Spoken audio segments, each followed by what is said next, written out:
Early this week, I got an email from one of my podcast listeners. His name is also Rohit.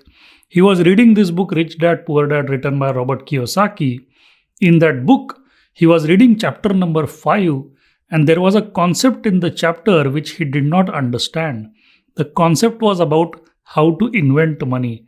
So he wrote me an email asking me to explain that concept. This is the reason why I took up this topic for today's video. You want to learn how some people actually invent money? Well, then hang on till the end of this episode because that is exactly what I'm going to talk about today. So let's get into it.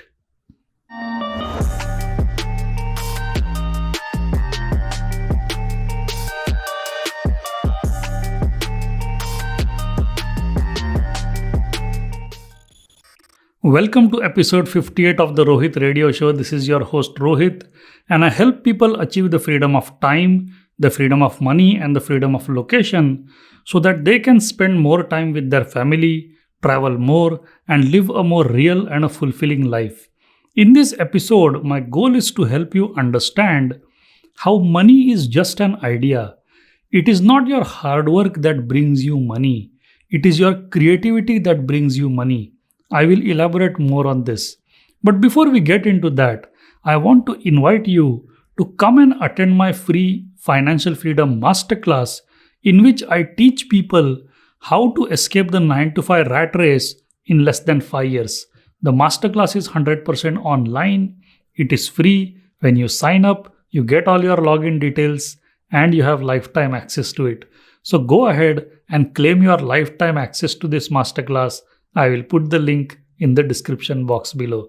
This masterclass will get you started on your journey towards your financial independence. Now, just to give you some context here, any discussion I have on this channel is designed to move you one step towards your goal of financial freedom.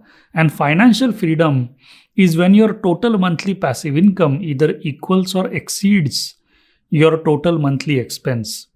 Always keep this context in mind while you listen to whatever I have to say. Alright, coming back to our topic. So in chapter 5 of Rich Dad Poor Dad, Robert Kiyosaki is giving an example of a real estate transaction that he had done just to illustrate the fact that we can actually invent money. So the transaction goes like this. The property was in Phoenix, Arizona in the US. There was this guy who owned a property which was worth $75,000. However, for some reason, he had declared personal bankruptcy, which means he was not in a position to repay the mortgage on that property. Who knows, maybe he was going through a divorce or maybe he lost his job or whatever. Whatever be the reason, the property ultimately landed in the bankruptcy lawyer's office. Now, Robert is a smart investor, so he was not shopping for real estate in the normal market. He was shopping for real estate in the bankruptcy lawyer's offices. That is how he found this property. So Robert offers to pay $20,000 for this property because he knows that the seller is not in a position to bargain. He knows that the seller needs to get rid of the property, to get rid of the mortgage he has on the property. This was the reason the seller and the bankruptcy lawyer were more than willing to accept this deal. So Robert was getting a property for $20,000, which was originally worth $75,000. But there was one problem here. Robert did not have the $20,000 to pay for the property. Forget about the $20,000 to pay for the property. Robert did not even have the 10% down payment to pay for this property. 10% of $20,000 is $2,000. So Robert goes to his friend to borrow $2,000 for 3 months at an interest rate of 10%, which by the way is a very expensive loan from a friend. So he makes a promise to his friend that he will return the $2,000 and an additional $200 in 3 months. That was the deal. That's how Robert came up with the $2,000 down payment for this property. The remaining $18,000 he borrows from the bank to complete the deal. Now, Robert is a smart investor. He runs an ad in the newspaper that this property is now available for sale at $60,000.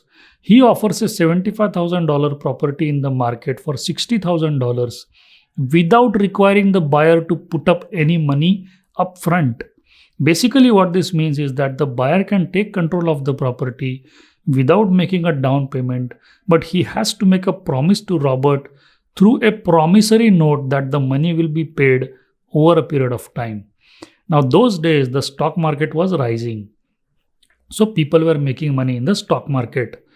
Those people who were making money in the stock market suddenly see that the $75,000 property is available for $60,000.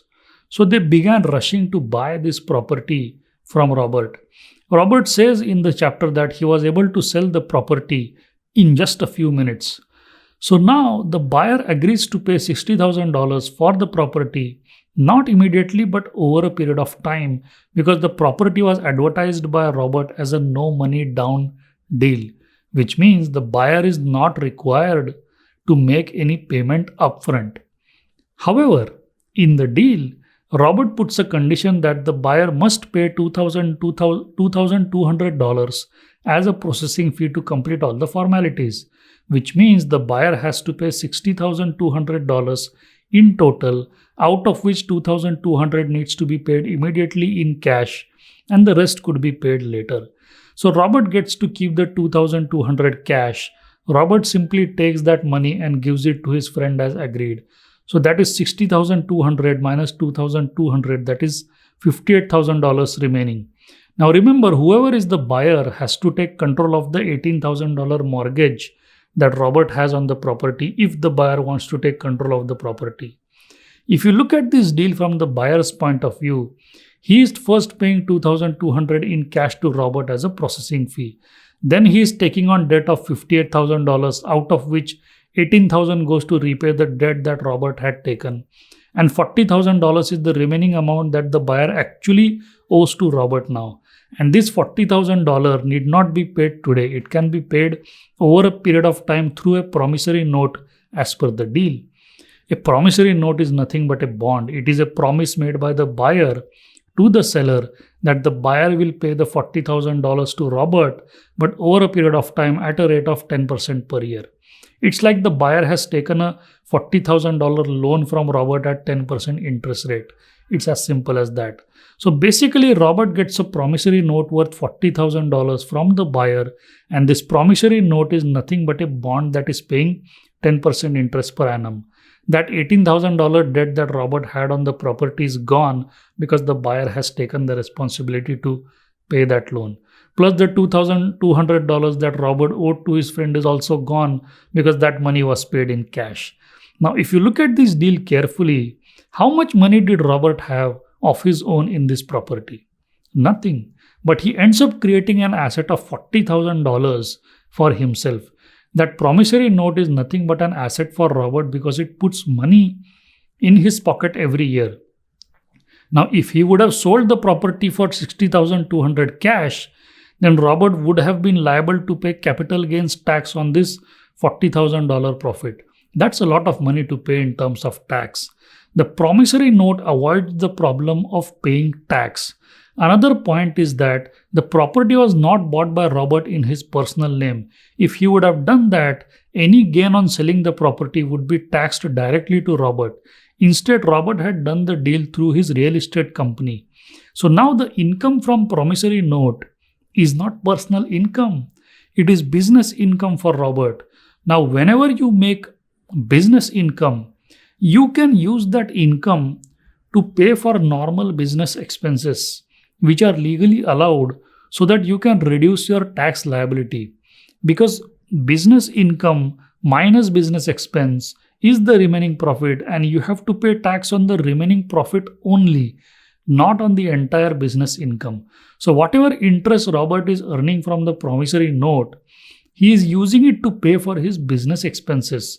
So basically, he is avoiding paying tax on the property deal. This is the reason why Robert says that by investing no money of his own, he was able to create a $40,000 asset for himself on which he is not liable to pay tax. That was how he was able to invent money. This is like creating money out of nothing, right? I have simplified this example to a great deal so that you can understand this. If you look at this deal in totality, the guy who initially owned the property was bankrupt. So he was happy to do the deal with Robert to get rid of the property. The bankruptcy lawyer was happy too because he was able to get rid of the property and finish up all the formalities. He never owned the property in the first place. Robert is of course happy because he is able to create a $40,000 asset for himself. Even the new buyer who bought the property is also happy because he is getting a $75,000 worth property for $60,000, and that is the money that he has probably made in the stock market. And of course, the bankers who own the mortgage on the property now were happy too because now the property is with someone who can actually repay the money. Bankers are never interested in the property itself. Bankers are always interested in the interest income that they earn on the property mortgage. So this deal made everyone happy. That's how money was created by Robert. It was invented out of nothing. So that was the example I wanted to discuss with you. This example opens up our mind to the opportunities available out there.